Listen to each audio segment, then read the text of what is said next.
হুজুর, আপনি যে বললেন, কিন্তু কুরআনুল কারীমের মধ্যে তো আল্লাহ তাআলা বলেছেন, কুল ইন্নামা আনা বাশারুম মিসলুকুম, যে হাবিব আপনি বলে দিন আমি তোমাদের মতো। তো এখন আমরা কোন দিকে যাইব?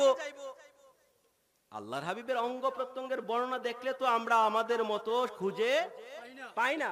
তাহলে এখন আমরা কোন দিকে যাইব? ওই যে আমি আপনাদেরকে বলেছিলাম যে আপনারা আল্লাহর হাবিবের চেহারা মোবারকের যে হাদিসটা, এটা মনে রাখবেন, এটা মনে রাখবেন। সাহাবী বারা ইবনে আজিবকে বলল, আকানা ওয়াজহু রাসূলিল্লাহি সাল্লাল্লাহু আলাইহি ওয়াসাল্লামা মিসলা সাইফে, আরে বারা আল্লাহর হাবিবের চেহারা কি তরবারির মতো ছিল? উনি বললেন যে লা বাল মিসলাল কমারে, না, আল্লাহর হাবিবের চেহারা মোবারক চাঁদের মতো ছিল।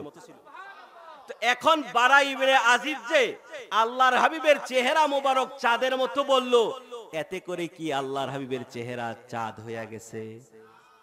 আল্লাহর হাবিবের চেহারা মোবারক কি আসমানে চলে গেছে? অমাবস্যা হইতো, পূর্ণিমা হইতো, চাঁদ চাঁদের জায়গা, আল্লাহর হাবিবের চেহারা মোবারক আল্লাহর হাবিবের জিসিম মোবারকের সাথে ছিল। কথা বুঝতে পেরেছেন? তাহলে হাদিসে মোবারক দ্বারা আমি এই বিষয়টা আপনাদেরকে বুঝাতে চাচ্ছি। মিসলুন এর বাংলা হচ্ছে মতো। মিসলুন ব্যবহার করলেই একটা জিনিস হুবহু এক হয়ে যায়। অনেকগুলো বিষয় থেকে একটা বিষয় যদি সাদৃশ্য হয়, এটার তুলনা উদাহরণ দেওয়ার জন্য মতটা ব্যবহার করা হয়।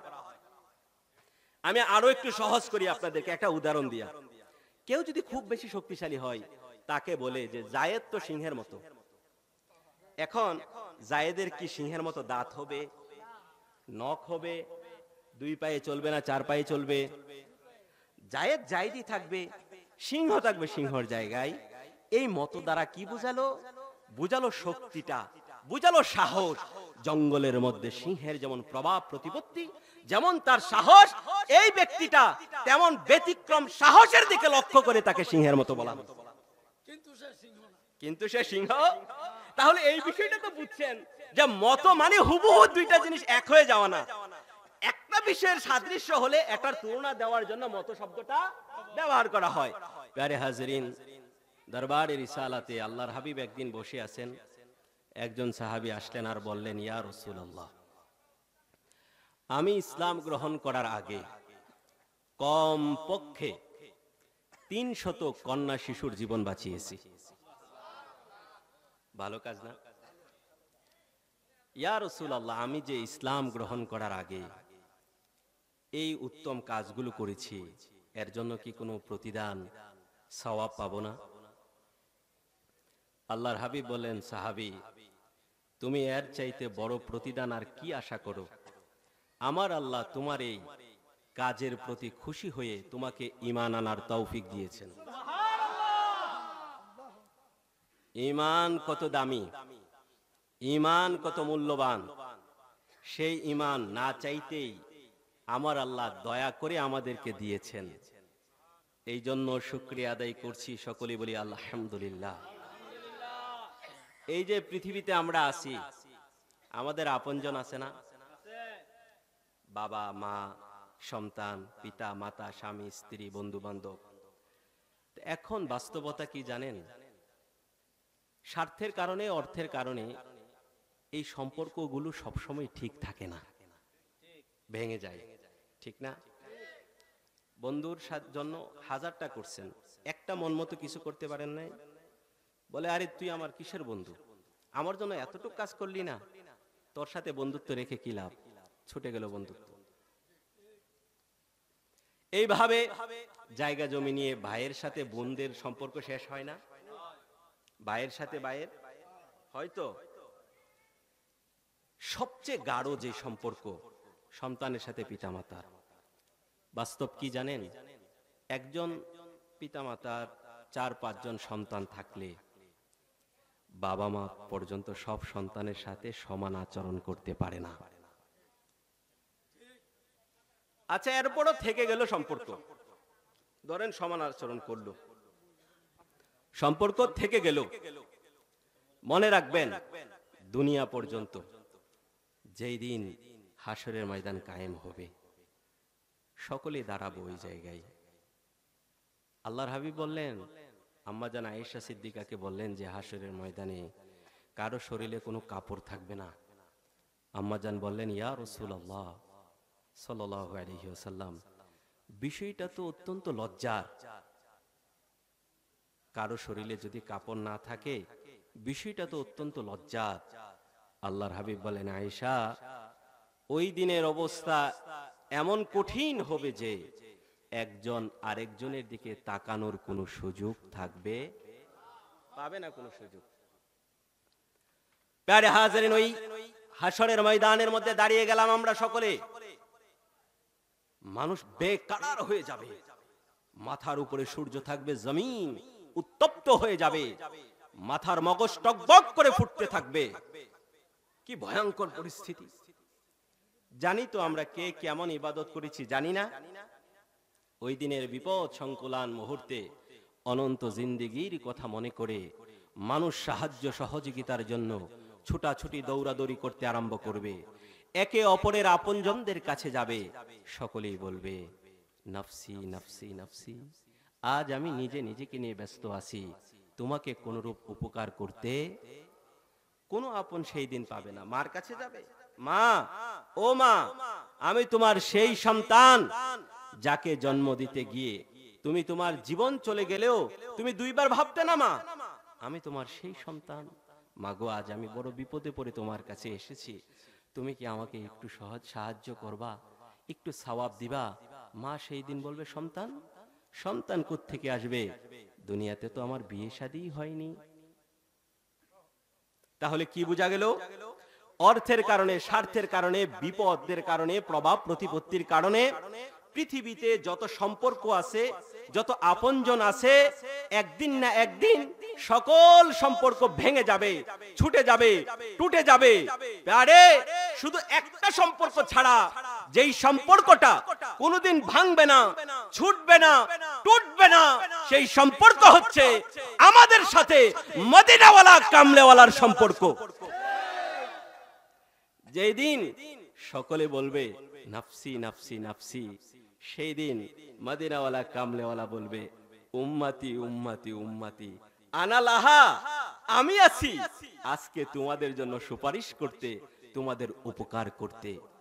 এই জন্য আল্লাহর হাবিব বলেন, মা মিন মুমিনিন ইল্লা ওয়া আনা আউলা বিহি ফিদ দুনিয়া ওয়াল আখিরা। মুমিন, শুনে রাখো, দুনিয়া এবং আখিরাতে তোমার সবচাইতে আপন হচ্ছে আমি, মদিনাওয়ালা কামলাওয়ালা। তা আমাদের রাসূল কেমন ছিলেন?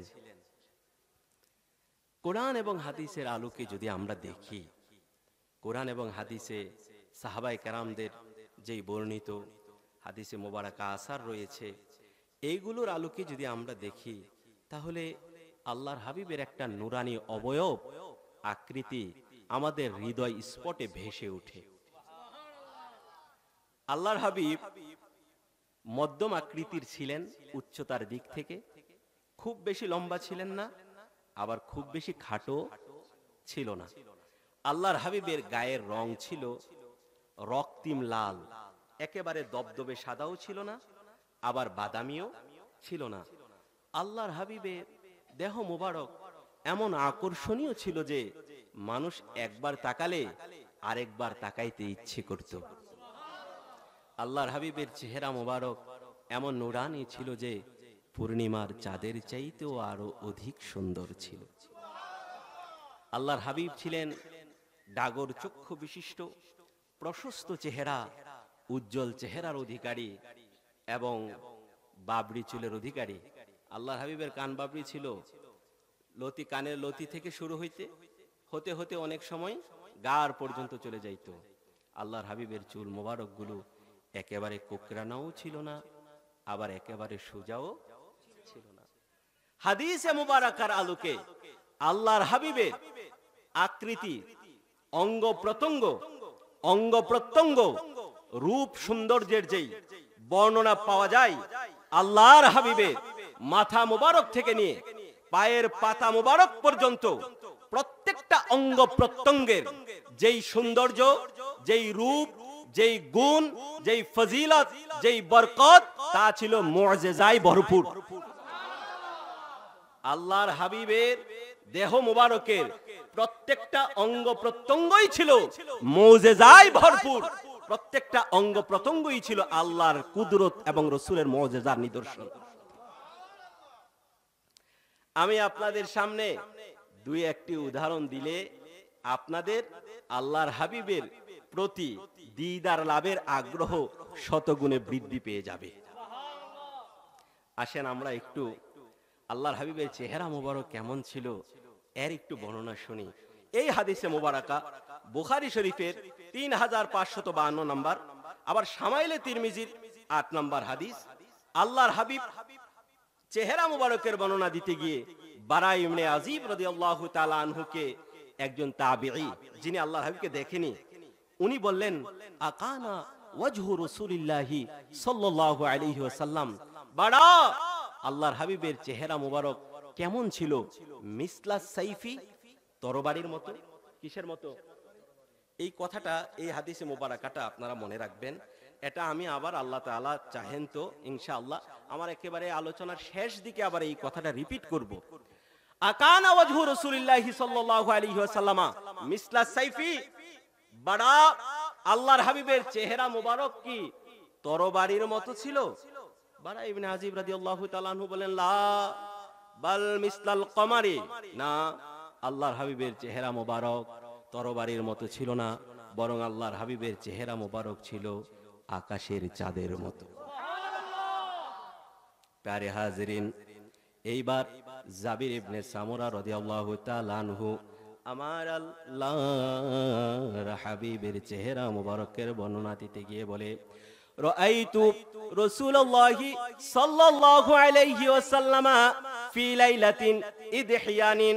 উনি বলেন যে একদা আমি পূর্ণিমার চাঁদনি রাতে আল্লাহর হাবিবকে দেখলাম, ওয়া আলাইহি হুল্লাতুন হামরাউ, আল্লাহর হাবিবের শরীরের মধ্যে লাল ডোরাকাটা ডিজাইনওয়ালা চাদর এবং লুঙ্গি ছিল, চাদর এবং লুঙ্গি ছিল। আল্লাহর হাবিবের শরীরের মধ্যে চাদর এবং লুঙ্গি ছিল। আমি একবার আল্লাহর হাবিবের চেহারার দিকে তাকাই, আমি একবার আল্লাহর হাবিবের চেহারার দিকে তাকাই, আরেকবার আকাশের চাঁদের দিকে তাকাই। আনজুরু ইলাইহি ওয়া ইলাল কমারি, উনি বলেন আমি একবার আল্লাহর হাবিবের চেহারার দিকে তাকাই, আরেকবার চাঁদের দিকে তাকাই। ফালা হুয়া ইনদি আহসানু মিনাল কমারি, অতঃপর আমি সিদ্ধান্ত নিলাম পূর্ণিমার চাঁদের চাইতেও আল্লাহর হাবিব অধিক সুন্দর ছিলেন।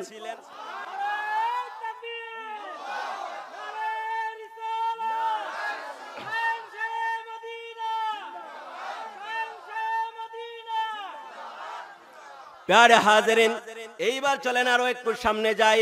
আব্দুল্লাহ ইবনে আব্বাস রাদিয়াল্লাহু তাআলা আনহু বলেন, যেই হাদিসে মুবারাকা সুনানে দারিমির 59 নম্বর হাদিস, কিতাবের নাম কি? এটা কিন্তু হাদিসের কিতাব, হাদিসের মান সহিহ। সুনানে দারিমি 59 নম্বর হাদিস। আব্দুল্লাহ ইবনে আব্বাস রাদিয়াল্লাহু তাআলা আনহু বলেন, কানা রাসূলুল্লাহি সাল্লাল্লাহু আলাইহি ওয়াসাল্লাম আফলাজাস সানিয়াতাইরে ইদা তাকাল্লামা রুইয়া কান্নুরে ইয়াখরুজু মিন বাইনে সানায়াহু। উনি বলেন যে আল্লাহর হাবিবের সামনের দুইটা দাঁত মুবারকের মধ্যে সামান্য একটু ফাঁকা ছিল। আল্লাহর হাবিব যখন কথা বলতেন এই দাঁত মুবারকের ফাঁক দিয়া নূরের আলো বিচ্ছুরিত হইত। এইবার চলেন আরো একটু সামনে যাই। আল্লাহর হাবিবের চুল মুবারকের বর্ণনা দেই, আল্লাহর হাবিবের চুল মুবারকের বর্ণনা দেই। আল্লাহর হাবিবের এমন চুল মুবারকের মুজিজা ছিল। মিশকাত শরীফ 4558 নম্বর 68 নম্বর হাদিস। উসমান ইবনে আব্দুল্লাহ রাদিয়াল্লাহু তাআলা আনহু এই হাদিসের রাবি, উনি এই হাদিস বর্ণনা করেন যে একদা আমার স্ত্রী আমার হাতের মধ্যে একটা পেয়ালা দিল, আর এই পেয়ালার মধ্যে পানি দিল। পানি দিয়া বলল যে আপনি আম্মা জান উম্মে সালমার কাছে এই পানিটা নিয়ে যান। কার কাছে? আমাদের মা, মুমিনদের মা, আল্লাহর হাবিবের স্ত্রী আম্মা জান উম্মে সালমার কাছে এই পানিটা নিয়ে যান। উসমান ইবনে আব্দুল্লাহ রাদিয়াল্লাহু তাআলা আনহু বললেন যে আমার স্ত্রীর এটা অভ্যাস ছিল যে কেউ যদি অসুস্থ হইতো তাহলে আমাকে একটা পেয়ালার মধ্যে পানি দিয়া আম্মা জান উম্মে সালমার কাছে পাঠাইতো। কি কারণে পাঠাইতো? কারণ আম্মা জানের কাছে আল্লাহর হাবিবের চুল মোবারক ছিল। এইবার আম্মা জানের কাছে যখন আমি যাইতাম, فأخرجت من شعر رسول الله صلى الله عليه وسلم كانت تمسكه في زلجل من فضة فخضخضته له فشرب منه। উনি বলেন আল্লাহর হাবিবের স্ত্রী আম্মা জান উম্মে সালমা, উনি যখন এই পানিটা নিয়ে যাইতাম, ওনার কাছে একটা রূপার কৌটার মধ্যে আল্লাহর হাবিবের চুল মোবারক সংরক্ষিত ছিল। উনি ওই চুল মোবারকটা বের করে ফাখদখদাতহু লাহু, এই পানির মধ্যে একটু নাড়াচাড়া দিতেন। এই আল্লাহর হাবিবের চুল মোবারকে নাড়াচাড়া দেওয়া পানি রোগী যখন পান করত, রোগী সুস্থ হইয়া যাইত। আল্লাহর হাবিবের চক্ষু মোবারক কেমন ছিল? আবু হুরায়রা রাদিয়াল্লাহু তাআলা আনহু এই হাদিসে মুবারাকা বর্ণনা করেন। বুখারী শরীফ সাক্ষী, বুখারী শরীফের 741 নম্বর হাদিস। আবু হুরায়রা রাদিয়াল্লাহু তাআলা আনহু আল্লাহর হাবিবের চক্ষু মোবারকের বর্ণনা এই হাদিস খানা বর্ণনা করেন। এই হাদিস খানার মধ্যে, এই হাদিস খানার যেই শানে নুজুল এই হাদিস খানা বলার প্রেক্ষাপট হচ্ছে সাহাবায়ে কেরাম যখন নামাজে দাঁড়াই যাইতেন, আল্লাহর হাবিব যখন ইমাম, সাহাবায়ে কেরাম যখন নামাজে দাঁড়ায় গেলেন, কেউ একজনের নামাজের মধ্যে রুকুতে একটু এদিক সেদিক হলো, আল্লাহর হাবিব এইবার সাহাবায়ে কেরামদের দিকে তাকায়া বললেন, ক্বালা রাসূলুল্লাহি সাল্লাল্লাহু আলাইহি ওয়াসাল্লাম হাল তারাউনা হা হুনা কিবলাতি, হাল তারাউনা কিবলাতি হা হুনা। আরে ও সাহাবী, তোমরা কি মনে করো আমি শুধু কিবলার দিকেই তাকায়া থাকি? ওয়াল্লাহি মা ইয়াখফা আলাইয়া, ওয়াল্লাহি মা ইয়াখফা আলাইয়া রুকুকুম ওয়া খুশুকুম। আল্লাহর হাবিব বললেন যে আল্লাহর কসম, আমি তোমাদের রুকুও দেখি, তোমাদের অন্তরের অবস্থা খুশুও আমি দেখি।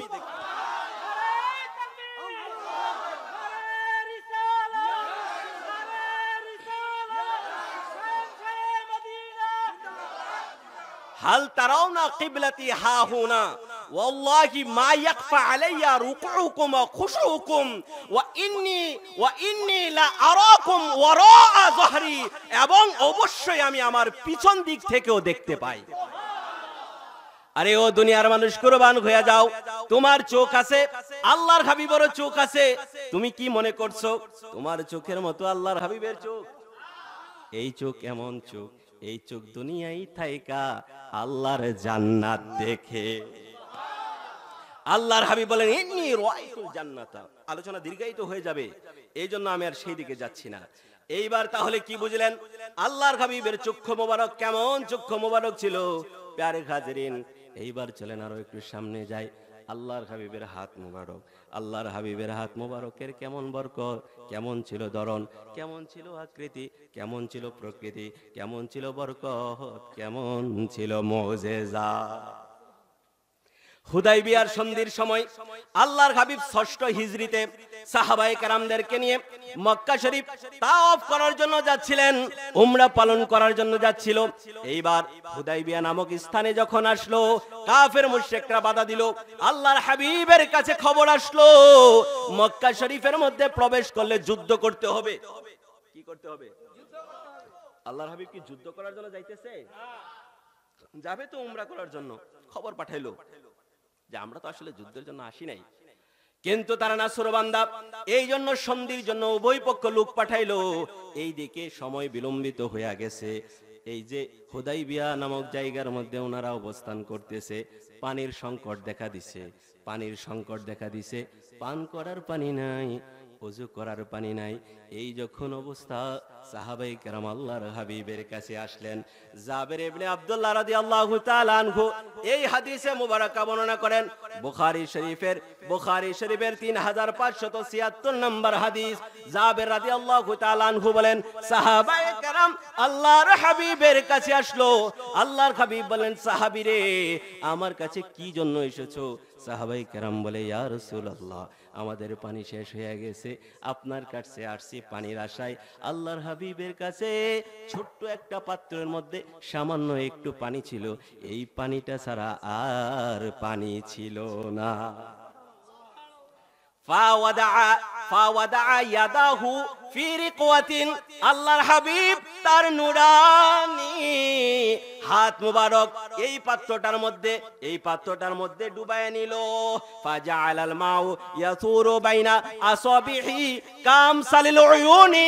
সাহাবায়ে কেরাম বলেন, আল্লাহর হাবিব যখন এই পাত্রের মধ্যে আল্লাহর হাবিবের হাত মুবারক ডুবায় নিল, আল্লাহর হাবিবের আঙ্গুল দিয়া স্রোত পানির জোয়ার বয়া গেছে। যেইভাবে ঝর্ণা থেকে পানি আসে আল্লাহর হাবিবের আঙ্গুল মুবারক থেকে, সেইভাবে ঝর্ণার মতো পানি আসতেছে। ফাশারিবনা ওয়া তাওয়াদ্দানা। সাহাবায়ে কেরাম জাবের রাদিয়াল্লাহু তাআলা আনহু বললেন, আমরা পান করলাম এবং আমরা ওযু করলাম। যাদের কাছে এই হাদিস বর্ণনা করে তাদের মধ্যে একজন বলল, আরে ও জাবের, কাম খুনতুম, তোমরা ওই দিন কয়জন মানুষ ছিলা? উনি বড় মজাদার, আয় হায়, বড় প্রেমময় বর্ণনা দিলেন। উনি বললেন, লাউ কুন্না মিয়াতা আলফিন লা কাফানা। জাবের রাদিয়াল্লাহু তাআলা আনহু বলেন, ওই দিন আল্লাহর হাবিবের আঙ্গুল মোবারক থেকে যেই পানি প্রবাহিত হয়েছে, আমরা যদি 1 লক্ষ মানুষও থাকতাম, 1 লক্ষ সাহাবীর জন্য এই পানি যথেষ্ট ছিল। কুন্না খামসা আশরাতা মিয়াতান। উনি বললেন, ওই দিন আমরা 1500 মানুষ ছিলাম। তাহলে বুঝেন, আল্লাহর হাবিবের হাত মুবারক আর আমাদের হাত মুবারক পার্থক্য আছে কিনা? নাই। প্যারে হাজিরিন, এবার চলেন আল্লাহর হাবিবের থুতু মুবারক, সুবহানাল্লাহ বলেন।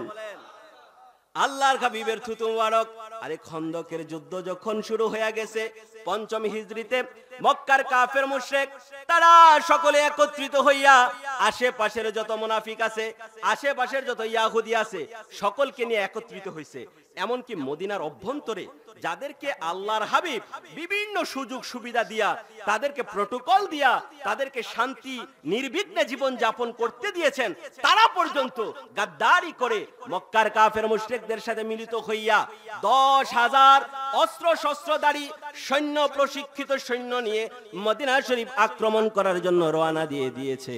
এখন এমন একটা অবস্থা হয়েছে যে ওই সময় মদিনাতে নারী পুরুষ শিশু নিয়েও 10,000 মুসলমান ছিল না। নারী বাচ্চা কি যুদ্ধ করে? নারীরা যুদ্ধ করে? মানে মদিনার অধিবাসী 10,000 ছিল না, আর কাফের মুশরিক সৈন্য নিয়ে আসতেছে কত? 1000। এইবার আল্লাহর হাবিব যখন এই যুদ্ধের পরামর্শ করলেন, আল্লাহর হাবিব যখন এই যুদ্ধ নিয়ে পরামর্শ করার এক পর্যায়ে সালমান ফারসি রাদিয়াল্লাহু তাআলা আনহু বললেন, ইয়া রাসূলুল্লাহ, যেহেতু মক্কা নগরীটা 3 দিক থেকে পাহাড় এবং খেজুরের বাগান দিয়ে বেষ্টিত, একদিক যেহেতু খোলা, ইয়া রাসূলুল্লাহ, আমার মন সাক্ষী দেয়, এই খোলা একদিকে যদি আমরা গর্ত নির্মাণ করি, পরিখা নির্মাণ করি, খন্দক নির্মাণ করি, কতটুক? একটা ঘোড়া, দ্রুত গতির ঘোড়া একটা গর্ত 1 লাফে অতিক্রম করতে পারবে না, এতটুক। তো উলামায়ে কেরাম বলেন 10 হাত বাই 10 হাত, 10 হাত দৈর্ঘ্য দিছে আর নিচে প্রস্থ দিছে কত? 10 হাত। এই যে 10 হাত বাই 10 হাত লম্বা জায়গা, এতটুক জায়গায় যদি আমরা পরীক্ষা করি, তাহলে তারা নির্বিঘ্নে মদিনাতে ঢুকতে পারবে। এইবার আল্লাহর হাবিব ওনার কথাটা মেনে নিলেন, শুরু হয়ে গেল গর্ত খোঁড়া। এই যে সাহাবায়ে কেরাম, বড় অভাবের সময় ছিল রে, এটা এমন অভাব ছিল, একটা খেজুর 2 জন মানুষে ভাগ করে খাইছে, এমন অভাব ছিল। যখন রোজা কেউ রাখার ইচ্ছা করছে, একটা খেজুর চিবায়া তার রস খায়া সাহারি করছে, আর চিবানো অংশটা রাইখে দিছে, সেই চিবানো অংশটা দিয়া ইফতার করেছে। কিন্তু সাহাবায়ে কেরাম, আল্লাহর হাবিব আদেশ দিছে, আল্লাহর হাবিবের আদেশের সামনে সকলেই কুরবান। কেউ 2 দিন ধরে খায় না, কেউ 3 দিন ধরে খায় না, কিন্তু কাজ বন্ধ না। এই যে কাজ করতে কিয়া একটা গর্তের মধ্যে এমন একটা পাথর পাইলো, কেউ শত চেষ্টা কইরাও এই পাথরটারে ভাঙতে পারে না। সাহাবায়ে কেরাম এইবার আল্লাহর হাবিবের কাছে গেলেন আর বললেন, ইয়া রাসূলুল্লাহ, ওগো মায়ার নবী গো, একটা অতি শক্ত পাথর, এই পাথরটারে আমরা ভাঙতে পারতেছি না। আল্লাহর হাবিবের কাছে যখন বলল, আল্লাহর হাবিব নিজে আসলেন, নিজে শাবল অথবা কোদাল জাতীয় জিনিস নিয়ে ওই গর্তের মধ্যে নাইমা পাথর ভাঙার জন্য নামলে। জাবের রাদিয়াল্লাহু তাআলা আনহু বলেন, আমি যখন আল্লাহর হাবিবকে ওই গর্তের মধ্যে নামতে দেখলাম, আমি দেখছি আল্লাহর হাবিবের পেট মুবারকের মধ্যে পাথর বাঁধা। আল্লাহর হাবিব ওই পাথরকে আঘাত করলেন, পাথরকে আঘাত করার সঙ্গে সঙ্গে চূর্ণ বিচূর্ণ হইয়া বালুর মতো পাথরটা ভেঙে গেল। আরো জোরে। জাবের রাদিয়াল্লাহু তাআলা আনহু আল্লাহর হাবিবের এই অবস্থা দেখা নিজেকে আর নিয়ন্ত্রণ করতে পারে নাই, উনি সহ্য করতে পারে নাই। আল্লাহর হাবিবের ইয়া রাসূলুল্লাহ, আপনি আমারে অনুমতি দেন, আমি বাড়িতে যাইতে চাই। আল্লাহর হাবিবের কাছ থেকে অনুমতি নিয়ে জাবের রাদিয়াল্লাহু তাআলা আনহু যখন বাড়িতে গেল, স্ত্রীর কাছে গিয়া বলে, স্ত্রী রে, ঘরের মধ্যে কি আছে তাড়াতাড়ি বলো, আমি আল্লাহর হাবিব কে দেখে আসছি রে। আল্লাহর হাবিব ক্ষুধার যন্ত্রণায় পেটের মধ্যে পাথর বাইদা রাখছে, আমার আর এটা সহ্য হয় না। স্ত্রী বলে, স্বামী আমার, ঘরের মধ্যে তেমন কিছু নাই, এক সা জব আছে। কতটুক? এক সা, 3 কেজি 300 গ্রাম আর কি। এক সা জব আছে আর ছোট্ট একটা ছাগলের বাচ্চা আছে, ছোট্ট একটা, একেবারে ছোট ছোট বাচ্চা। কুরবানি করা যায় না, কুরবানি করার জন্য 1 বছর লাগে, কিন্তু খাওয়া যায়, খাওয়া হালাল। ছোট্ট একটা ছাগলের বাচ্চা আছে আর এক ছা পরিমাণ জব আছে। উনি বললেন, তাড়াতাড়ি এটাই প্রসেস করো। জবটারে আটা বানাইলেন, জবটারে আটা বানাইলেন আর ছোট্ট ছাগলের বাচ্চাটারে জবাই কইরা স্ত্রীর কাছে বুঝাইয়া দিয়া বলল যে, আমি তাহলে আল্লাহর হাবিবকে ডেকে আনি। স্ত্রী বললেন, স্বামী আমার, খাবার যেহেতু কম, আপনি আল্লাহর হাবিবকে বলবেন আর যেন সাথে 2-1 জন সাহাবী নিয়ে আসে, খাবার তো কম। এইবার জাবের রাদিয়াল্লাহু তাআলা আনহু ওনার স্ত্রীকে এইগুলা দিয়া আল্লাহর হাবিবের কাছে গেলেন আর বললেন, ইয়া রাসূলুল্লাহ, আমি সামান্য একটু খাবারের ব্যবস্থা করেছি, 1 সা পরিমাণ জব ছিল, এর দ্বারা আটা করলাম, আর একটা ছোট্ট ছাগলের বাচ্চা ছিল, এটারে আমি জবাই করলাম। ইয়া রাসূলুল্লাহ, আপনি এবং 2-1 জন সাহাবী যদি মেহেরবানি করে আমার বাড়ির মেহমান হইতেন। আল্লাহর হাবিব এইবার দাঁড়ালেন আর সকল সাহাবীদেরকে নিয়ে এলান কইরা দিলেন, আরে ও মুহাজির আনসার, সকলে আসো, প্রস্তুত হও, জাবের দাওয়াত দিছে, জাবেরের বাড়িতে আমরা খাইতে যাইব। মাথা ঠিক থাকবে নি বলেন? যেই মানুষ আছে প্রায় তো 1000-এর উপরে, 1000 মানুষই ধরেন না, 1000 সাহাবীর জন্য 2টা গরুর দরকার না? আর কি অবস্থা, 2-3 দিন ধরে খায় না, খাইলো সামান্য, তাকে খাওয়া বলে না। জাবের রাদিয়াল্লাহু তাআলা আনহু এই কথা বলে দৌড়ে গেলেন বাড়ির কাছে, আর স্ত্রীর কয়, বেগম সর্বনাশ হইছে। আল্লাহর হাবিব তো সকল সাহাবায়ে কেরামদেরকে দাওয়াত দিছে, সবারে দাওয়াত দিয়ে দিছে। জাবের রাদিয়াল্লাহু তাআলা আনহুর স্ত্রী বললেন, স্বামী আমার, আপনি কি বলছেন খাবার কতটুকু? উনি বললেন, হ্যাঁ বলছি। তাইলে আমাদের কোনো চিন্তা নাই, আসো, আমাদের কোনো চিন্তা। আল্লাহর হাবিব বুখারী শরীফ 4102 নাম্বার আন্তর্জাতিক ক্রমিক নং অনুযায়ী, আন্তর্জাতিক ক্রমিক নং অনুযায়ী 4102 নাম্বার হাদিস।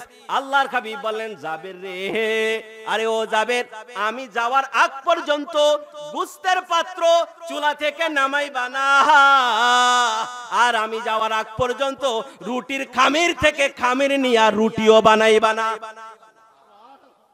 এইবার আল্লাহর হাবিব সাহাবায়ে কেরামদেরকে নিয়ে জাবের রাদিয়াল্লাহু তাআলা আনহুর বাড়িতে গেলেন। জাবের রাদিয়াল্লাহু তাআলা আনহু বলেন, ফাখরাজতু লাহু আজিনান ফাবাসাকা ফীহি ওয়া বারাকা ওয়া সুম্মা মাদা ইলা বুরমাতিনা ফাবাসাকা ওয়া বারাকা। এইবার জাবের রাদিয়াল্লাহু তাআলা আনহু বলেন যে, আল্লাহর হাবিব যেই গোশতের পাত্রটা ছিল, এই পাত্রটার মধ্যে আল্লাহর হাবিব থুতু দিয়া গোশতের সাথে মিশায়া দিছে। যেই রুটির খামিরের পাত্রটা ছিল, এর মধ্যে আল্লাহর হাবিব থুতু দিয়া ওনার থুতু মুবারক মিশিয়ে দিছে। আরে ও উম্মতি মুহাম্মাদি, কুরবান হয়ে যাও। সাহাবায়ে কেরামদের নবী প্রেম দেখো, সাহাবায়ে কেরামদের ইশকে রাসূল দেখো, সাহাবায়ে কেরাম আল্লাহর হাবিবকে কোন দৃষ্টিতে দেখতেন এটা দেখো। আজ যে আপনাদেরকে এই মাহফিলের মধ্যে দাওয়াত দিল, এই যে আমাদের আব্দুল সালাম ভাই আপনাদেরকে দাওয়াত দিল, আব্দুল সালাম ভাই কিন্তু আপনাদের জন্য সামান্য একটু তাবারুকের ব্যবস্থা করছে, জানেননি আপনারা? আচ্ছা, না জানলে এখন শুনেন আর কি, সামান্য একটু তাবারুকের ব্যবস্থা করছে। তাবারুক বন্টনের আগে তাবারুকের পাত্রটা এনে সালাম ভাই যদি এই তাবারুকের পাত্রটার মধ্যে একটু থুতু দিয়া নাড়াচাড়া কইরা আপনাদেরকে দেয়, আপনারা খাইবেন? বলেন না, খাইবেন? তো আল্লাহর হাবিব তো থুতুই মিশাইলো, এখন সাহাবায়ে কেরাম খাইবনি? তাহলে কি বোঝা গেল? আরে ও দুনিয়ার মানুষ, তোমার থুতু আর আল্লাহর হাবিবের থুতু এক? আরে শুধু এক কেন, সাহাবায়ে কেরাম তো বেকারার থাকে আল্লাহর হাবিবের থুতু মুবারক পাওয়ার জন্য। এটা তো ওনাদের আরাধনা, চরম পরম সৌভাগ্য হচ্ছে আল্লাহর হাবিবের থুতু মুবারক খাওয়ার সৌভাগ্য হবে। এইবার আল্লাহর হাবিব বললেন, একেবারে ডেক পাত্র একেবারে খুলে ফেলবা না, এই যে পেয়ালা দিয়া একটু ডাকনা মেলে পেয়ালা দিয়া এর থেকে খাবার আনো আর রুটি প্রস্তুত করা আরম্ভ করে দাও।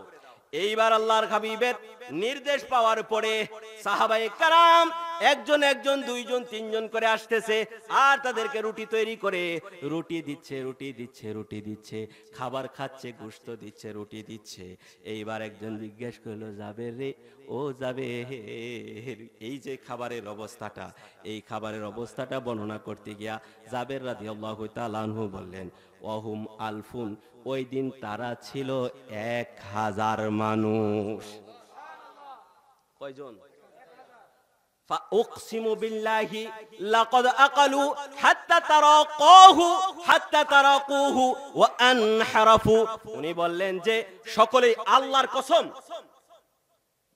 উনি আল্লাহর কসম বললেন যে আল্লাহর কসম, ওই দিন সকলেই তৃপ্তি সহকারে খাবার খেয়েছে।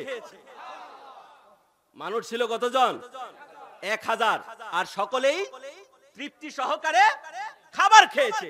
এইবার উনি বললেন, ওয়া ইন্না বুরমাতানা আজিনান কামা হিয়া, ওয়া ইন্না বুরমাতানা কামা হিয়া, ওয়া ইন্না বুরমাতানা আজিনান কামা হিয়া, ওয়া ইন্না বুরমাতানা লা তাগিতু কামা হিয়া, ওয়া ইন্না জিনানা লা ইউখবিজু কামা হুয়া। উনি বললেন লা ইউখবাজু কামা হুয়া, শুধুমাত্র 1000 সাহাবায়ে কেরাম এই খাবারটা খাইছে, এতেই উনি শেষ করেন নাই। উনি এর পরে যেই কথাটা বলছেন, হাদিসের পরের অংশটা আরো বেশি সুন্দর, আরো বেশি চমকপ্রদ। উনি বললেন যে সাহাবায়ে কেরাম শুধু 1000 খাইছে এতেই সীমাবদ্ধ না, প্রত্যেকে যখন খাবার তৃপ্তি সহকারে খাবার খায়া গেল, আমাদের যেই গোশতের পাত্র ছিল আর যেই গোশতের রুটি ছিল, পূর্বে যা ছিল এখনো তাই আছে, মনে হচ্ছে যেন কেউ খাবার খায় না।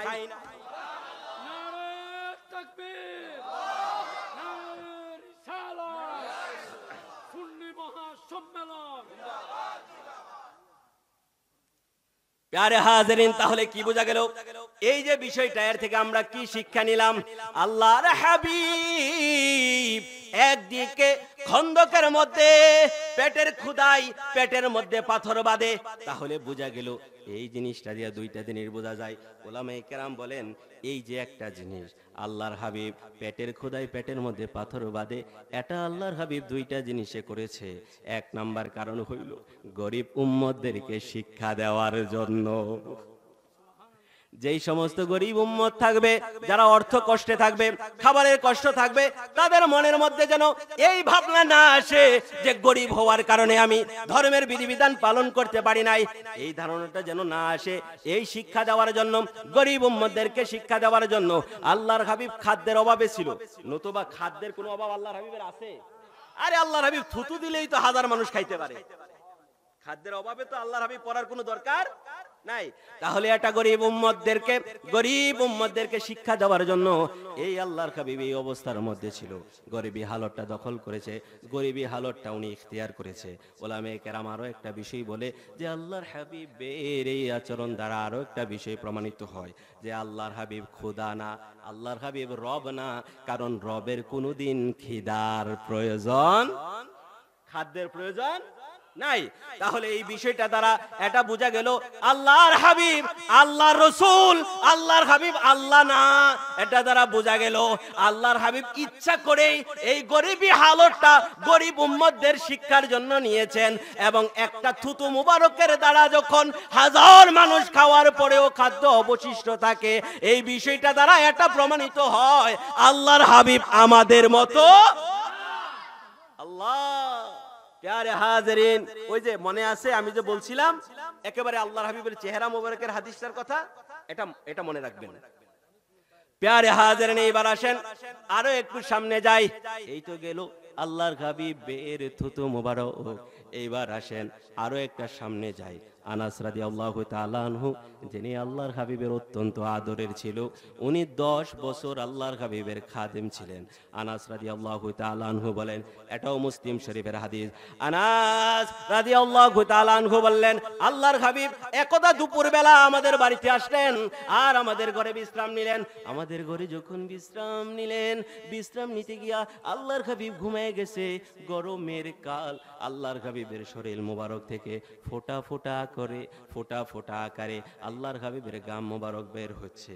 আর আমার আম্মা জান উম্মে সুলাইম একটা শিশির মধ্যে আল্লাহর হাবিবের গাম মোবারক গুলো ভরে নিয়েছে। আল্লাহর হাবিব যখন ঘুম ভাঙলো, আল্লাহর হাবিব বলেন, উম্মে সুলাইম রে, তুমি এটা কি করলা? উম্মে সুলাইম বলেন, ইয়া রাসূলুল্লাহ হাযা রাকুকা, ইয়া রাসূলুল্লাহ এটা হচ্ছে আপনার গাম। নাজালুহু ফি তিবিনা, আপনার এই গাম আমরা আতরের মধ্যে মিশায়া আনে। আরে ও দুনিয়ার মানুষ, কুরবান হয়ে যাও। আমাদের শরীরে গাম হইলে দুর্গন্ধ হয়, আর এই গামের দুর্গন্ধ থেকে বাঁচার জন্য আমরা আতর ব্যবহার করি।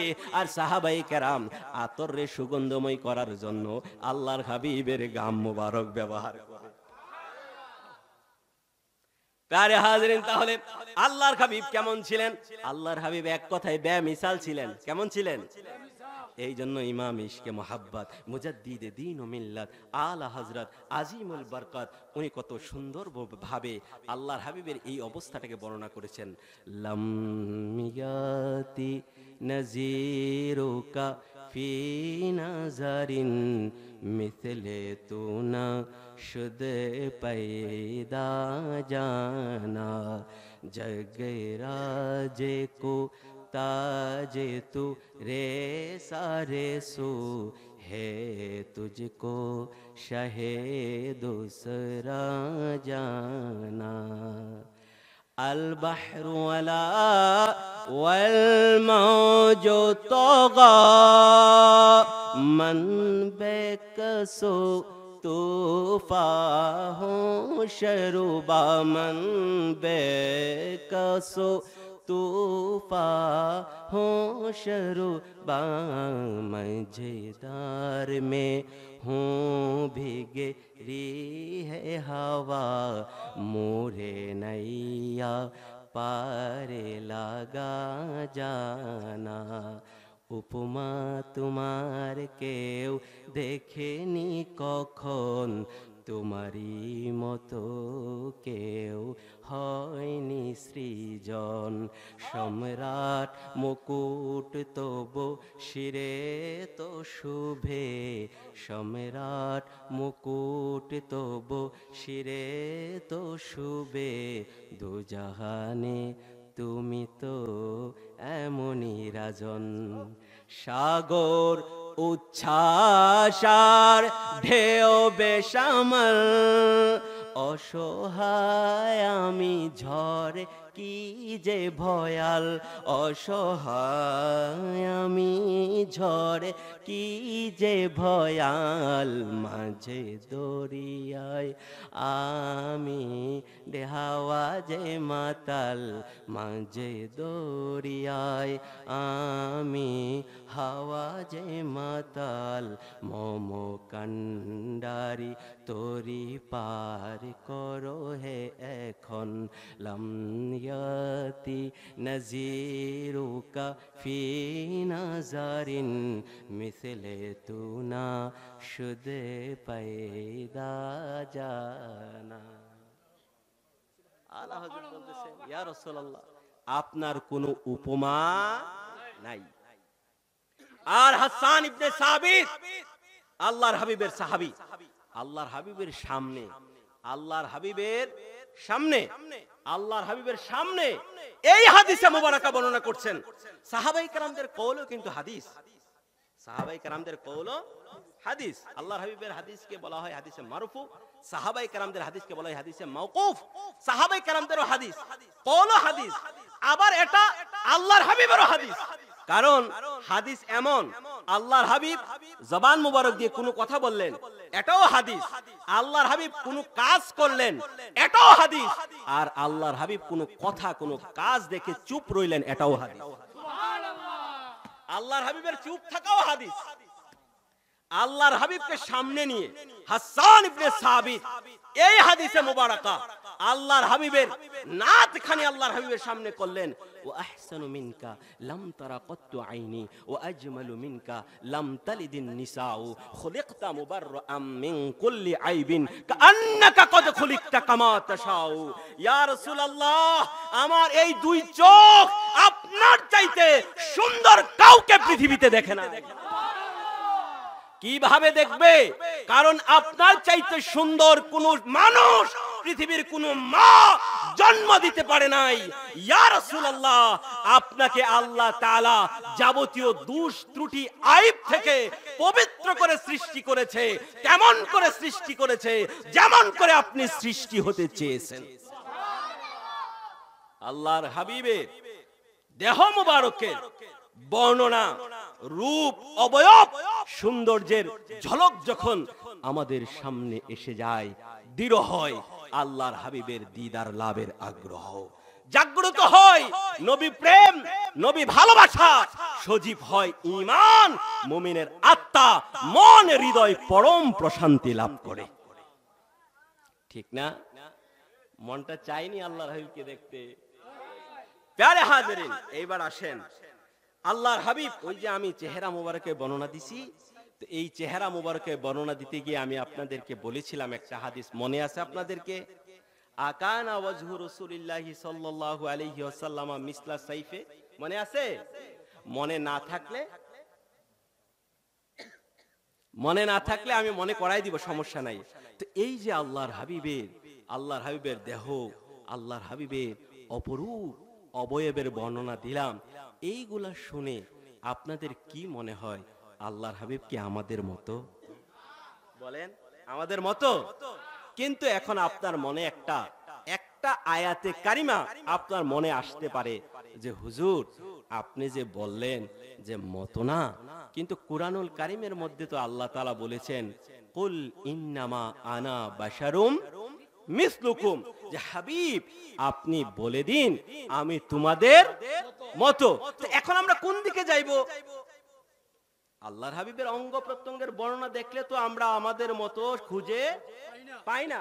তাহলে এখন আমরা কোন দিকে যাইব?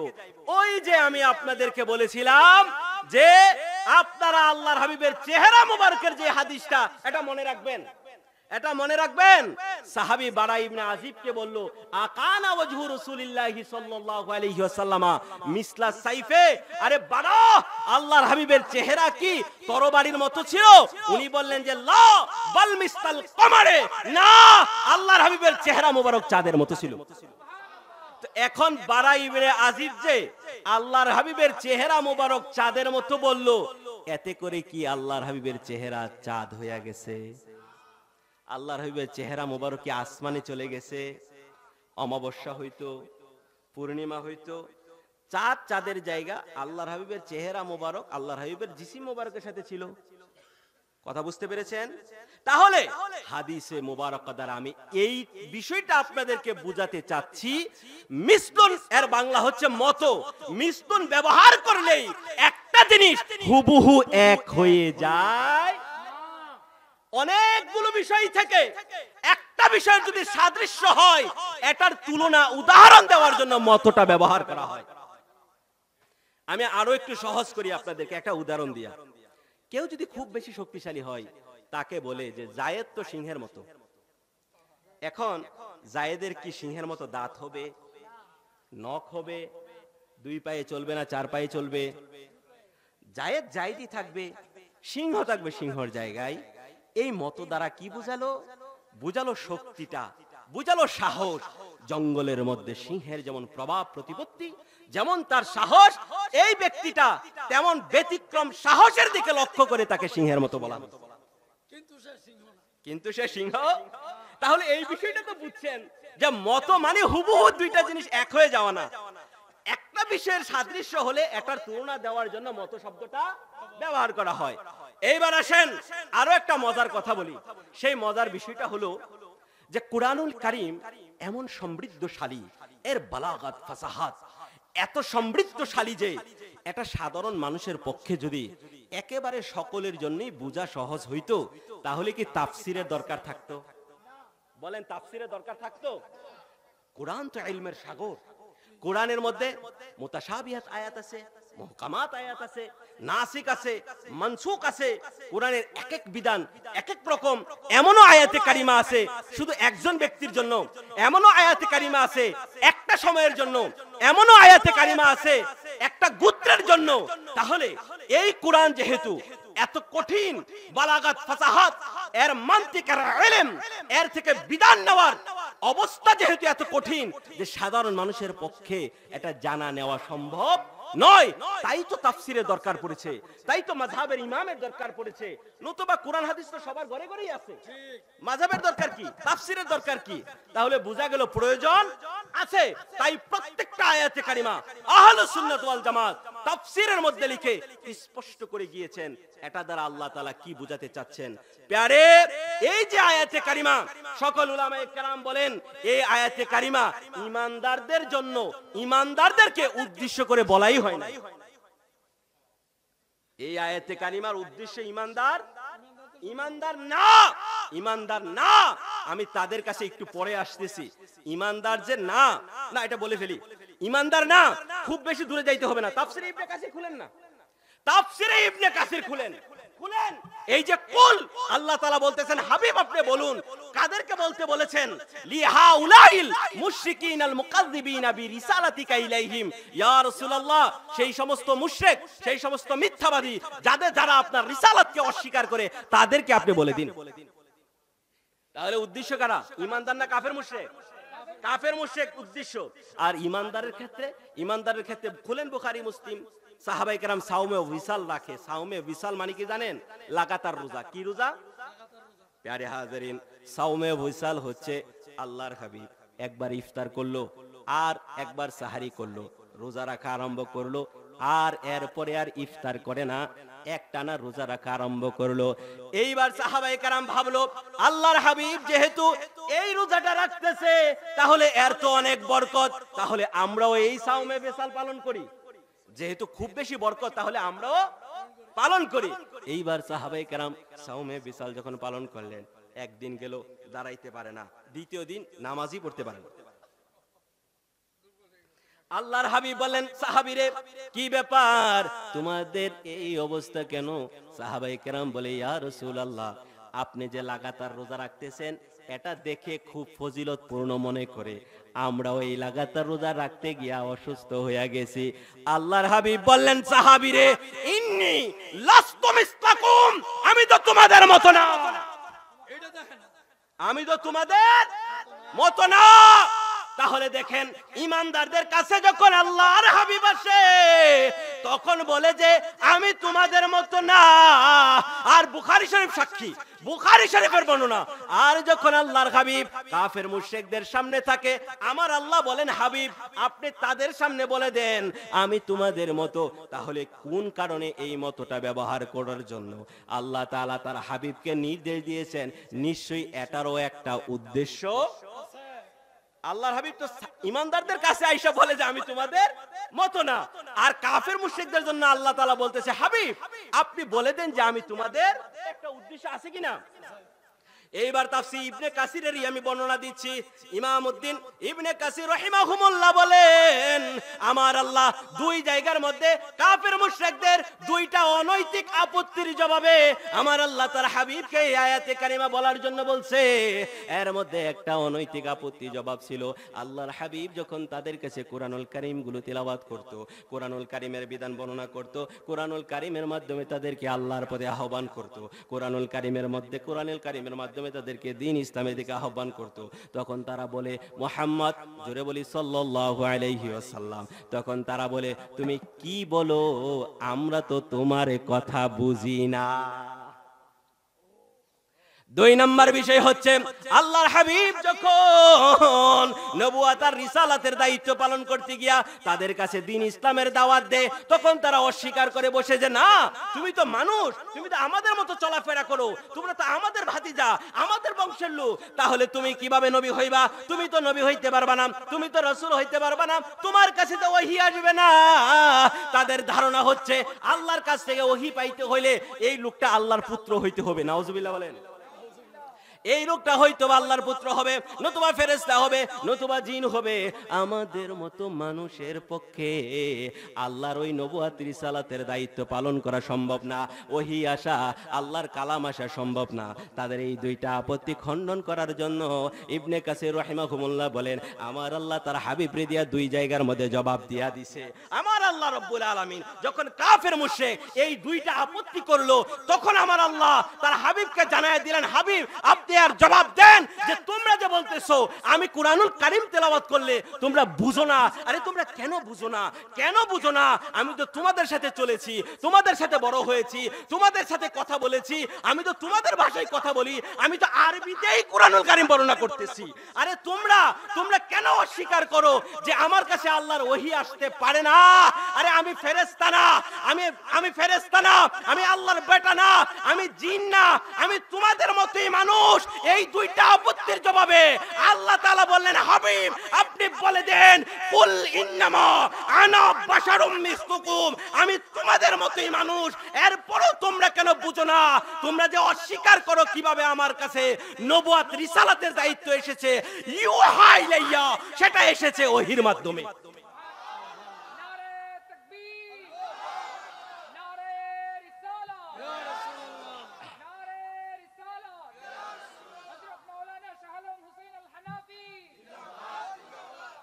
তাহলে কি বুঝলেন?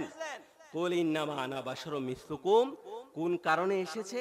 তাদের এই দুইটা আপত্তি যে ছিল, একটা ছিল যে মানুষ কোনদিন নবী রাসূল হইতে পারে না, আর আরবি কুরআনুল কারীম বলার পরও তারা বুঝে না।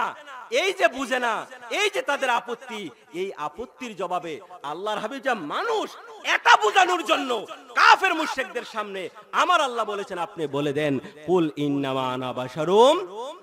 এর মানে এমনটা না যে আল্লাহর হাবিব আর আমরা হুবহু এক। নাউজুবিল্লাহ বলেন। প্যারে হাজিরিন, এবার আসেন, এই তো গেল আল্লাহর হাবিবের সামান্য একটু বর্ণনা দিছি, কারণ আল্লাহর হাবিবের নূরানি দেহ মুবারকের বর্ণনা আমার পক্ষে কেন, জগৎবাসীর পক্ষেও সম্ভব। আমি সামান্য একটু বর্ণনা দিছি, ভাল লাগছে না? আল্লাহর হাবিবের প্রেম জাগ্রত হয়েছে মনে? তাহলে আসেন আল্লাহর কাছে একটা ফরিয়াদ করি, আল্লাহ আপনি আমাদেরকে সকলকে জীবনে একবার হলো আপনার দয়াল নবীর দিদার নসিব করিয়েন।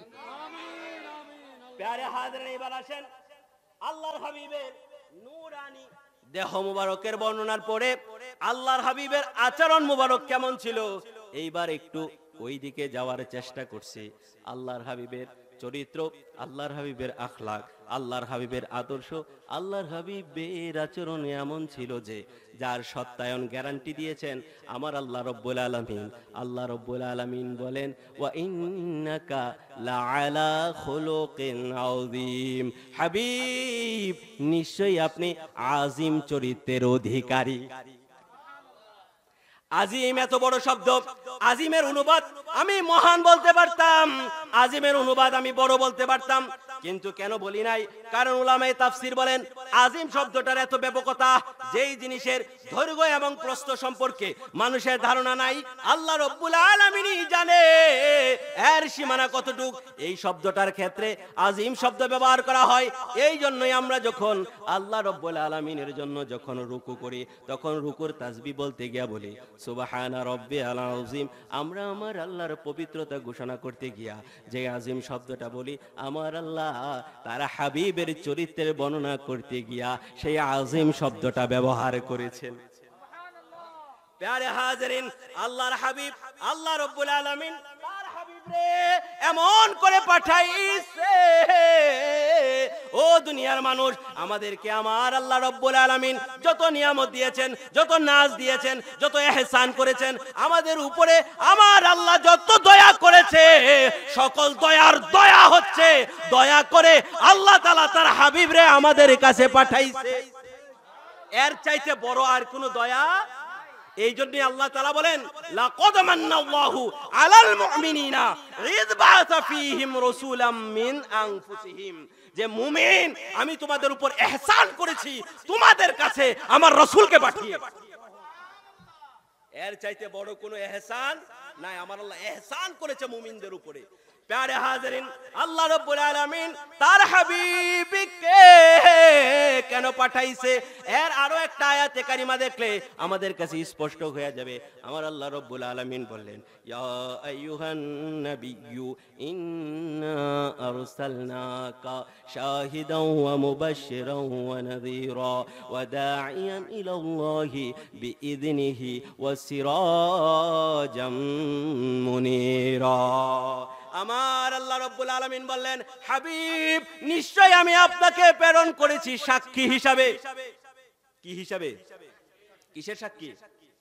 আমাদের যেই দুনিয়াবি কাজকর্ম এগুলার সাক্ষী না, আল্লাহর হাবিব হচ্ছেন ঈমানের সাক্ষী। কিসের সাক্ষী? ঈমানের সাক্ষী। এই জন্য আমার আল্লাহ রাব্বুল আলামিন বললেন অন্য আয়াতের মধ্যে, যেটা সূরা ফাতিহার মধ্যে আছে, আমার আল্লাহ রাব্বুল আলামিন বললেন ইন্না আরসালনাকা শাহিদান ওয়া মুবাশশিরান ওয়া নাযীরা লিতুমিনু বিল্লাহি ওয়া রাসূলিহি।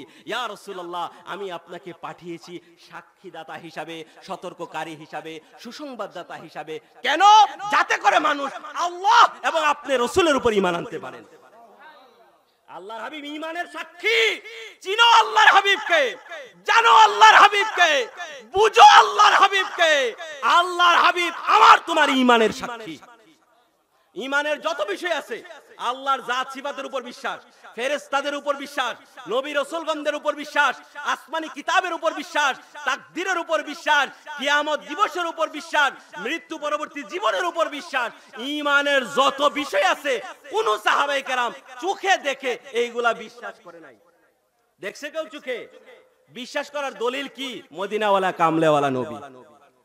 আল্লাহর হাবিব বলছেন, এটাই সাহাবায়ে কেরাম বিশ্বাস করে নিছে, এটাই হচ্ছে ঈমান। এই জন্য আমার আল্লাহ রাব্বুল আলামিন বললেন হাবিব আমি আপনারে সাক্ষী হিসাবে পাঠিয়েছি, আমি আপনারে সুসংবাদদাতা হিসাবে পাঠিয়েছি।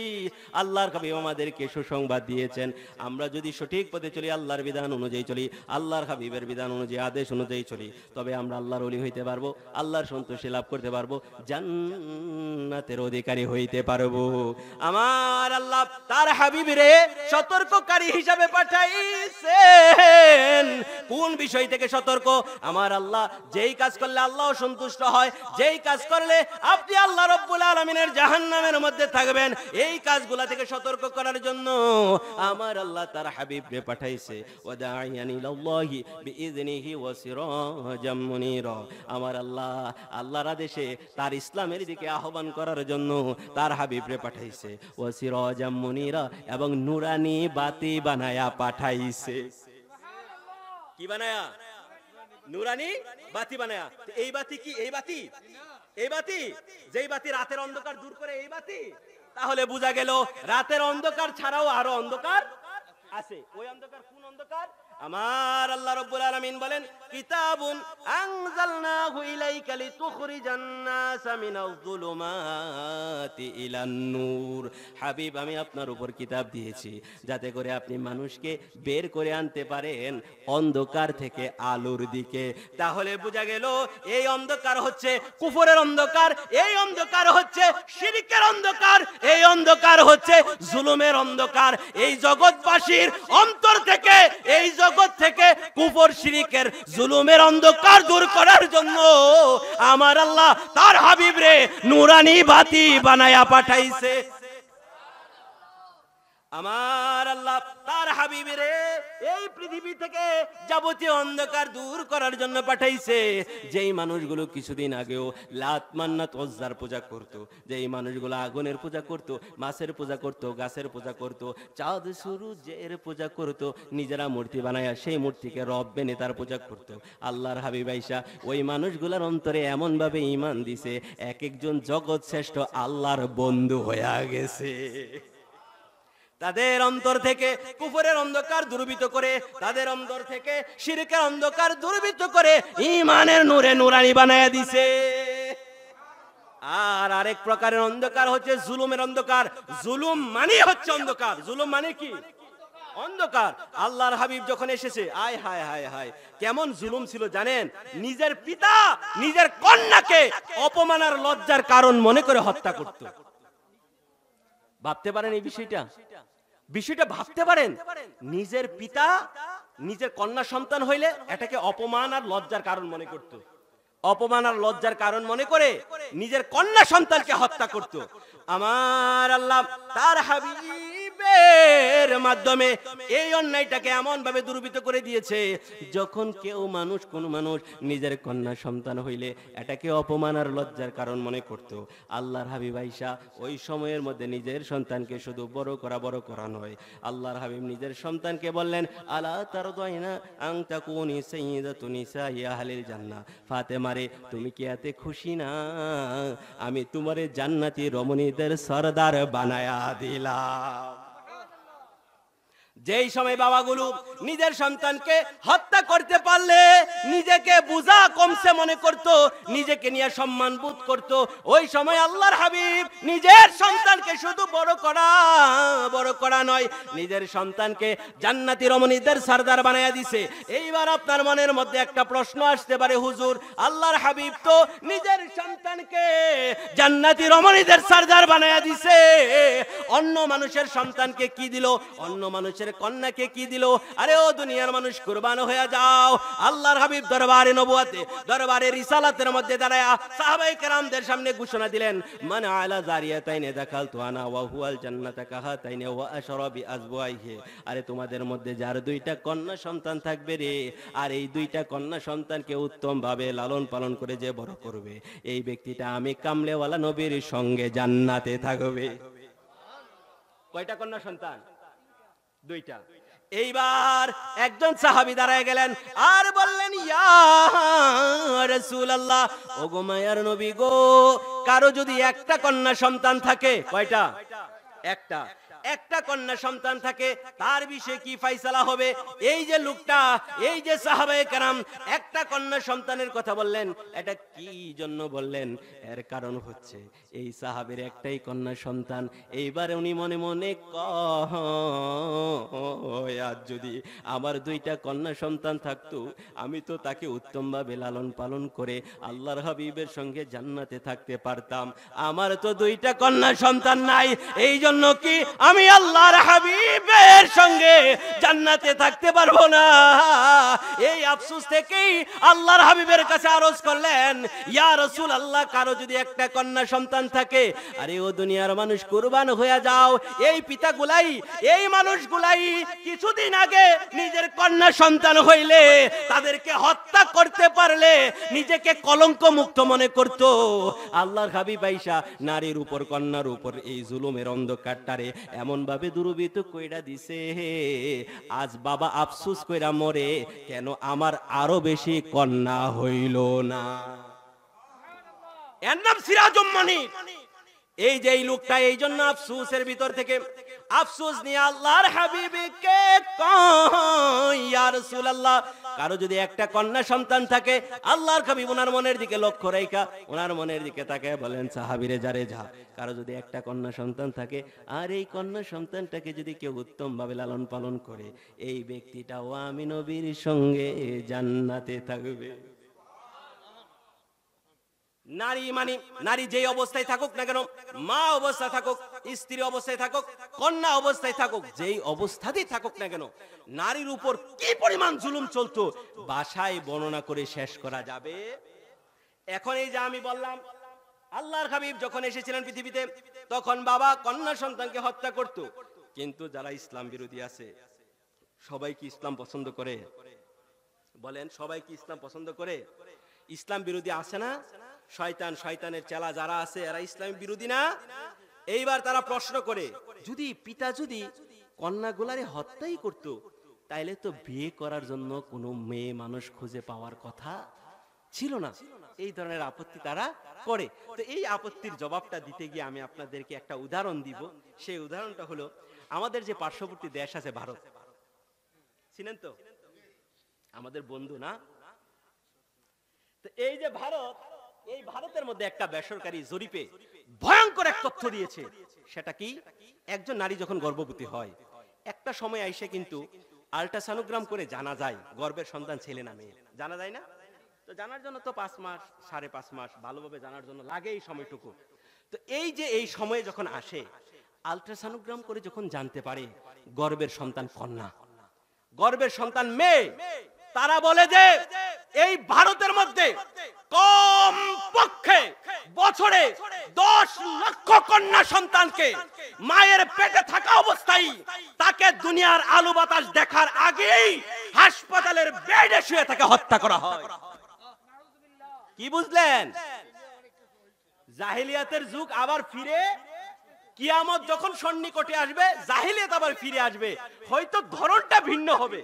ডিজিটাল যুগ না, এজন্য ডিজিটাল সিস্টেম।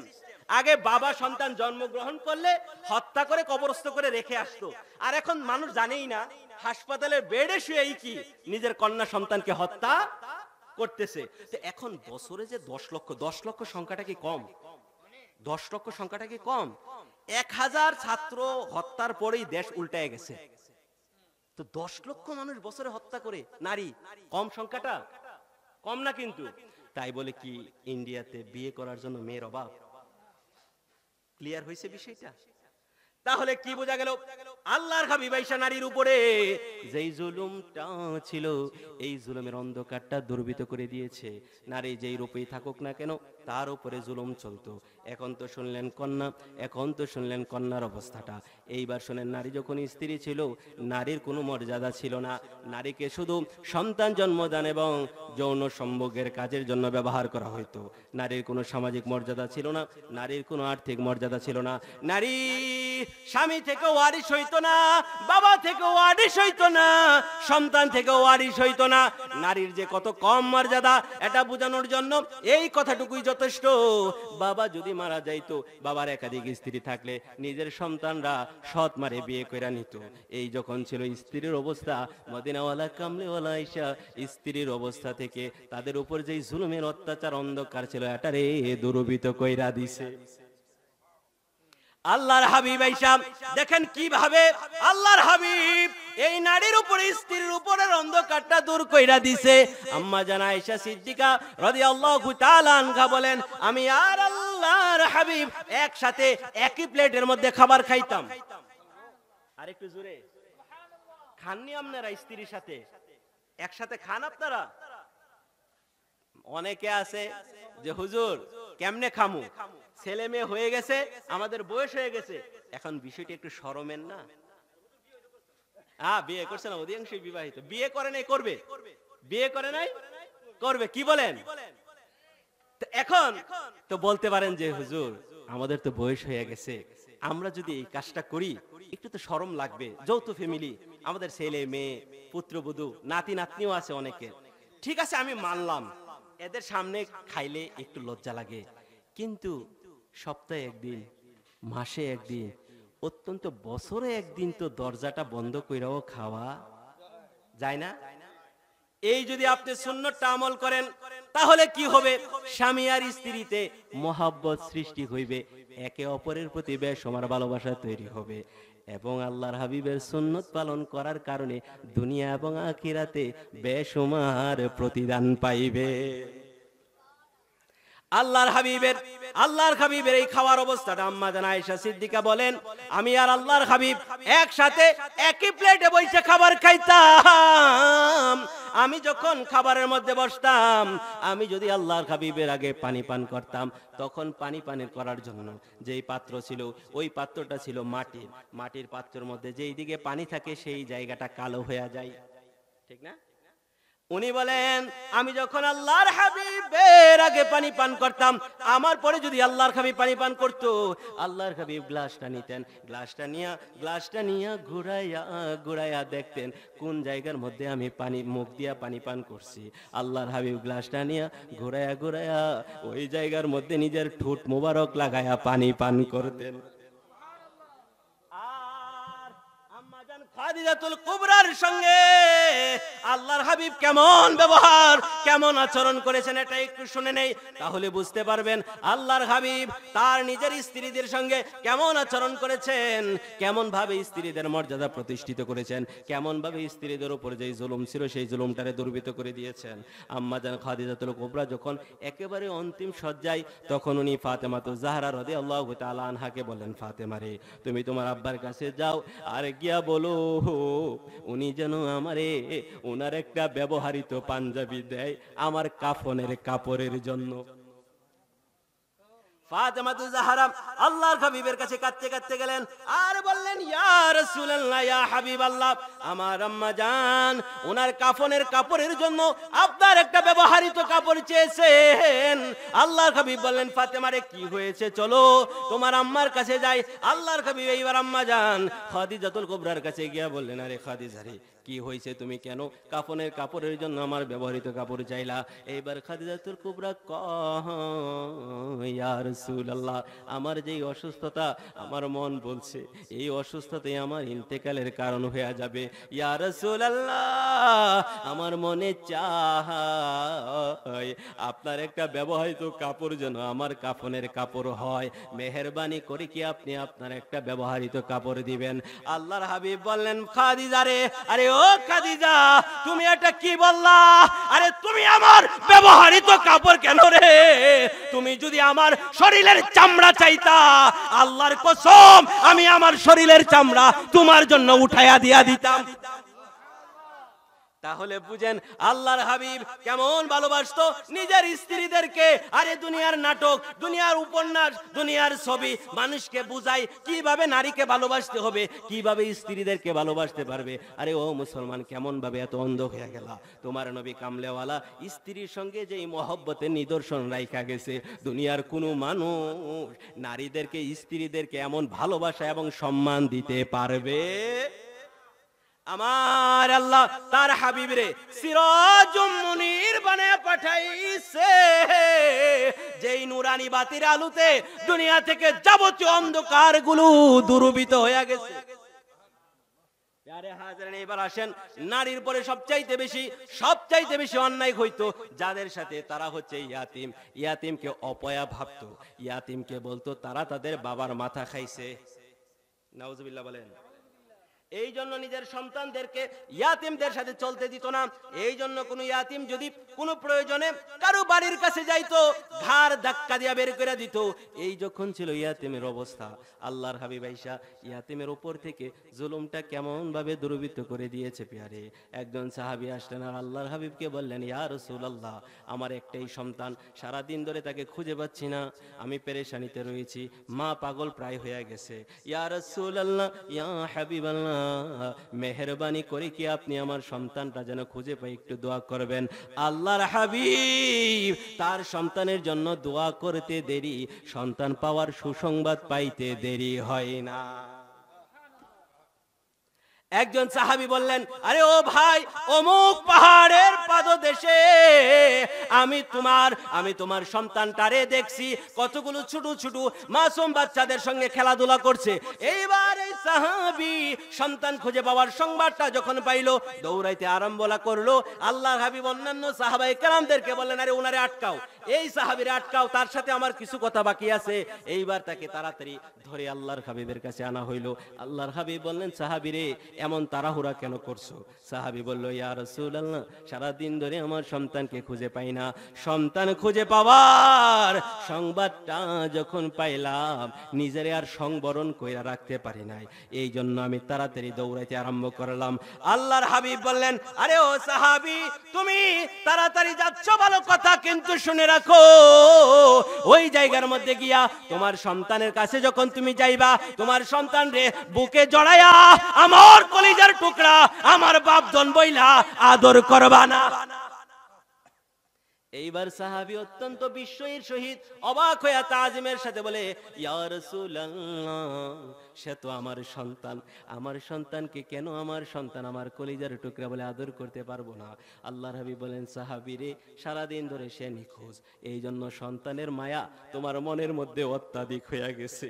এই অবস্থায় যদি তুমি তার কাছে যাও আর তারে এমন ভাবে জড়িয়ে জড়িয়ে আদর করো, যেহেতু ওই জায়গার মধ্যে অনেকগুলো ছোট ছোট সন্তান আছে, ছোট ছোট ছেলে মেয়ে আছে, হয়তো বা এমনও হইতে পারে রে, ওই জায়গার মধ্যে কোনো ইয়াতিম থাকতে পারে। তুমি যখন আনন্দের অতিশয্যে তোমার সন্তানকে আদর করবা, এই দৃশ্যটা যদি কোনো ইয়াতিমের চোখে পড়ে, সে ভাববে, আহারে, আজ যদি আমার বাবা থাকতো, আমার বাবাও তো আমারে তার মতো আদর করতো। বাবার কথা মনে পড়ে যাবে, মনটা ভেঙে যাবে। আরে ও সাহাবী, তুমি তোমার সন্তানকে আদর করতে পারো, 1000 বার করতে পারো, কিন্তু তোমার এই আদর যেন আরেকটা ইয়াতিমের কলিজা না ভাঙা দেয়। এই জন্য তুমি ওই জায়গার মধ্যে কি আদর করবা না। আরে দুনিয়ার মানুষ কুরবান হয়ে যাও, আমার আল্লাহ তার হাবিব রে এই সিরাজুম মুনির বানায়া পাঠাইছে। খুশি না বেজার? এমন নবী পায়া খুশি না বেজার?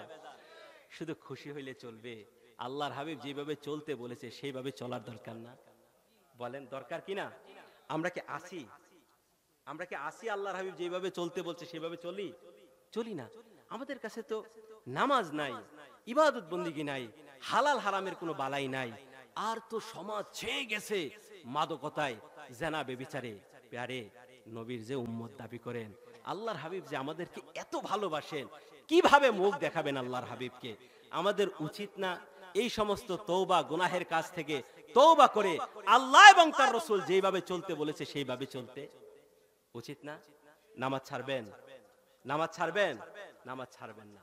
প্যারে হাজিরিন, আমাদের থেকে ছোটখাটো গুনাহ হয়ে যাইতে পারে, আর এই জন্য তো আল্লাহর রহমত, আমার রাসূলের শাফাত আছেই।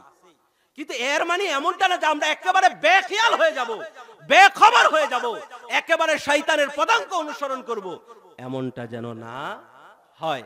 আল্লাহর কাছে ফরিয়াদ করি, আল্লাহ, যারা এই মাহফিল সাজাইলো, যারা টাকা দিয়ে, বুদ্ধি, পরামর্শ, শ্রম দিয়ে এই মাহফিলকে সাজাইলো, আপনি সকলকে উত্তম প্রতিদান দান করেন। কাল কিয়ামতের ময়দানে এটাকে নাজাতের ওসিলা বানায় দেন। আল্লাহ, যারা কষ্ট করে এই মাহফিল শুনতে এসেছে, আমরা যারা কথা বলেছি, আমাদেরকে সত্য কথা অনুযায়ী আমল করার তৌফিক দান করুন। এবং আখেরি ফরিয়াদ, ইয়া রাব্বাল আলামিন, এই ফিতনা ফাসাদের যুগে ঈমান রক্ষা করা বড় কঠিন। আল্লাহ, আপনার কাছে ফরিয়াদ করি, ধন চাই না, দৌলত চাই না, ঐশ্বর্য চাই না, প্রভাব প্রতিপত্তি চাই না, আমাদের সকলকে আপনি ঈমানের উপর কায়েম আর দায়েম রাখেন, ঈমানের সাথে বাঁচায় রাখেন, ঈমানের সাথে মরণ দিয়েন। আমিন। ওয়া আখিরু দাওয়ানা আলহামদুলিল্লাহি রাব্বিল আলামিন। আসসালামু আলাইকুম ওয়া রাহমাতুল্লাহি ওয়া বারাকাতুহু।